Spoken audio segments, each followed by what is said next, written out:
Baik, bismillahirrahmanirrahim. Saya Haidar Ahmad Danagara akan membahas mengenai manajemen resiko bisnis. Seringkali kita bertanya-tanya mengenai manajemen resiko bisnis yang muncul dalam benak pikiran kita. Salah satunya terjadi pada siapapun dalam perusahaan, fungsi manajemen apapun dalam perusahaan dan operasional hingga pemasaran, dari operasional hingga pemasaran.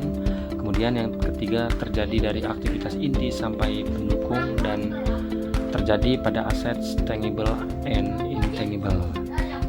Ada beberapa pertanyaan dalam slide ini yang ingin dibahas mengenai manajemen risiko, yaitu yang pertama, siapa dan apa saja di perusahaan yang berkepentingan terhadap risiko? Tentunya semua dalam ruang lingkup perusahaan itu memiliki atau mempunyai risiko dalam bisnis seperti itu. Salah satunya yaitu investor. Dalam perusahaan selain tanggung jawab, transparansi, juga ada yang harus diperhatikan oleh investor, yaitu dalam dua sisi, diantaranya nilai. Nah, perusahaan dan kekayaan yang akan ditimbulkan oleh investor yang akan diinvestasikan kepada perusahaan tersebut. Nah, di sini semakin rendah risiko, maka semakin tinggi nilai perusahaan dan semakin banyak peluang gain dan dividen yang diperoleh. Nah, kemudian apa itu aset tangible dan intangible? Nah, mari kita bahas.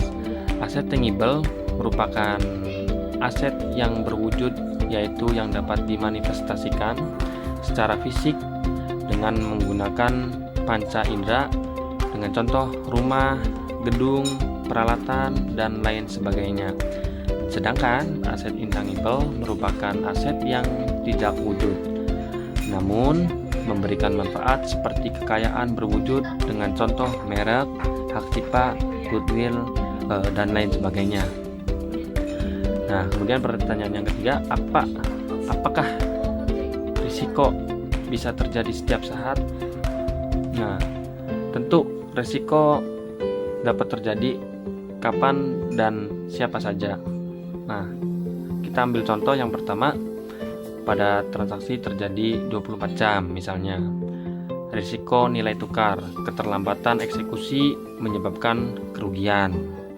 Kemudian yang kedua, pada manusia, direktur yang meninggal tiba-tiba dan sekretaris yang baik memutuskan resign.